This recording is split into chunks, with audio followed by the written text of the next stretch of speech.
اسرائیل اور ایران کے درمیان جاری جنگ میں امریکہ کے کود پڑنے سے پوری دنیا میں کھلبلی مچی ہوئی ہے اور اس کے دھماکہ خیز نتائج سامنے آنے کا خدشہ ظاہر کیا جا رہا ہے۔ وہیں امریکہ کی اس کارروائی کا اثر دنیا بھر کے شیئر بازار پر پڑا اور شیئر بازار پر آج ہندوستان کے شیئر بازار پر اس کو دیکھنے کو ملا۔ اتوار کو ایران کے جوہری ٹھکانوں پر امریکی فضائی حملے کے بعد ہفتے کے پہلے دن ایشیائی بازاروں میں سستی دیکھی گئی۔ ہندوستانی شیئر بازار بھی کھلتے ہی بکھر گیا۔ بامبے اسٹاک ایکسچینج بھی بکھر گیا۔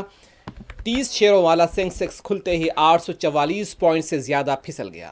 وہیں نیشنل اسٹاک ایکسچینج کا نفٹی انڈیکس بھی 256 پوائنٹس کی گراوٹ کے ساتھ کاروبار کرتا نظر آیا۔ اور اس درمیان ٹیک شیئروں میں بڑی گراوٹ دیکھی گئی ہے۔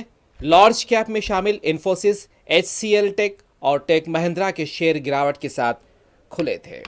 گزشتہ ہفتے کے آخری کاروباری دن شیئر بازار میں زوردار تیزی دیکھنے کو ملی تھی، لیکن پیر تک یہ تیزی دیکھی نہیں جا سکی۔ سینسیکس، نفٹی دونوں انڈیکس ریڈ زون میں کھلے۔ بی ایس ای سینسیکس اپنے گزشتہ بند یعنی کہ 82,404.17 کے مقابلے میں بری طرح پھسل کر 81,704.7 کی سطح پر کھلا۔ کچھ ہی منٹوں میں تیزی سے پھسلتے ہوئے 844 پوائنٹس تک ٹوٹ گیا۔ 81,556 پر کاروبار کرتا ہوا یہ نظر آ رہا ہے۔ N S E F Nifty کی بات کی جائے تو یہ انڈیکس بھی اپنے گزشتہ بند یعنی 25,112.4 کے مقابلے میں ٹوٹ کر 993.75 پر کھلا اور سینسیکس کے قدم سے قدم ملا کر چلتا ہوا پھسلتا چلا گیا، یعنی کہ 10 منٹ کے کاروبار کے دوران ہی نفٹی 256 پوائنٹس گر کر 24,853 کی سطح پر کاروبار کرتا رہا۔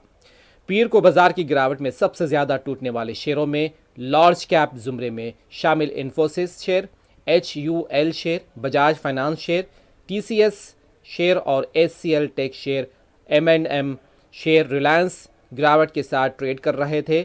مڈ کیپ زمرے میں شامل اولا الیکٹرک شیئر نقصان میں ہیں اور وہیں لارج کیپ کمپنیوں میں شامل کئی B E M L share اور 361 شیئر کے بتایا جا رہا ہے کہ ٹریڈ کر رہے تھے، یہ گرتے ہوئے نظر آئے۔ ایران پر امریکہ کے اثر کا شیئر مارکیٹ پر یہ اثر دیکھنے کو ملا ہے۔